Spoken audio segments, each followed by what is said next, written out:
Here's a story I don't think you've seen, because at least as of midday today, it has been published nowhere in the English language. And even in Quebec, where the story takes place, the state broadcaster, the CBC, or RDI as it's called in French, refuses to cover it as at midday. Only the newspaper called Le Journal de Montréal and its sister TV station, TVA, has covered it. Here is TVA's website in French. Now, for the purposes of this conversation, I'm going to run this website through Google Translate, which is a computer-based translator. It's imperfect, but it's good enough to understand it. So here it is in English. Women excluded from a construction site near mosques. Here's the first sentence of the story. The leaders of 2 mosques pressured an entrepreneur to ensure that there were no women on construction sites near his places of worship on Friday prayers. So is this in Iran or Saudi Arabia or something? No. We're in Montreal here. This is my favorite part. The neighborhood is called Notre Dame de Grâce. That's a Catholic name, obviously, not just Catholic, a Catholic woman, Notre Dame, Our Lady. Not anymore, it ain't, is it? Not even the public streets, apparently. Not even the private property across the street from the mosque. No women allowed, period. And the construction site apparently complied.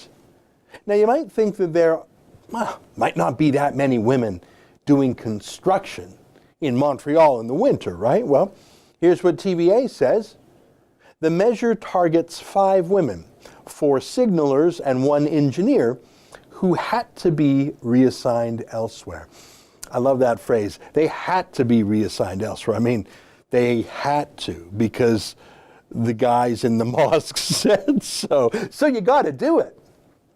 I wonder who else would have to move. I mean, if you're a Jew on a construction site, again, I don't know how many there would be, do you have to move?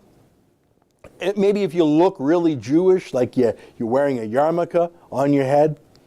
How about if you're gay on a construction site? I'm not sure how the mosque would tell, but there is that band, the Village People from the 1970s, that gives us a bit of a hint. So that's the new law of the streets in Montreal, Sharia law.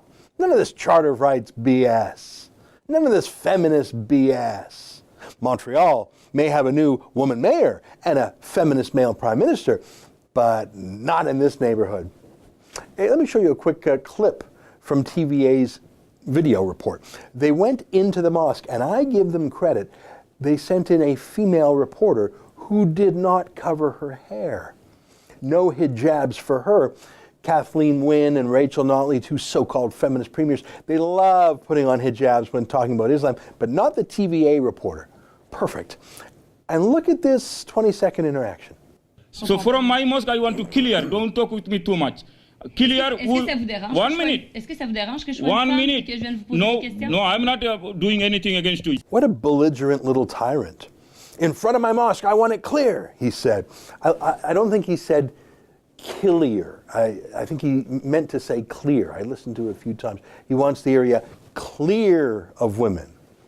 He's obviously foreign born, but he wants Montreal women to be cleared out of his turf. And boy, does he hate that infidel reporter, that uncovered woman, that haram woman asking him questions. 1 minute, 1 minute. I don't know what he said at the end. I'm not doing anything against Jews. I listened to that over and over again, and that's what I think he was saying, but it's tough to tell. Just for fun, I went to one of his mosque's Facebook pages. Hundreds of photos. Just scroll down for a minute. Just keep scrolling, keep scrolling, keep scrolling. Do you notice anything in these dozens and dozens and dozens? It's actually hundreds of photos.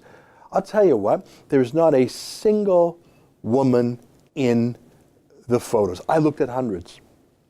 Because women are unpersons. They're non-persons. In the mosque, it would be bad enough. But now in the streets, women are unpersons. And in the construction company, the construction company complied. Now today the mosque claimed it was all a misunderstanding. You think so? You really think so? So the construction company complied. You know who else complied? Everybody. The CBC complied, the Montreal Gazette complied, everybody complied, the Toronto Star complied, the Globe and Mail survived, and our male feminist prime minister complied. Think he'll say a word about this? Now, if this were a Christian church banning women from the street, ooh boy.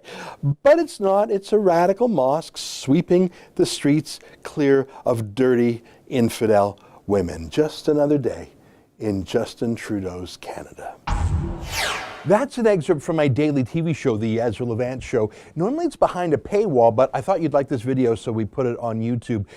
If you want to subscribe to watch the daily show every day, including always 2 interviews a day, and I read my hate mail, just click on this screen and become a premium member.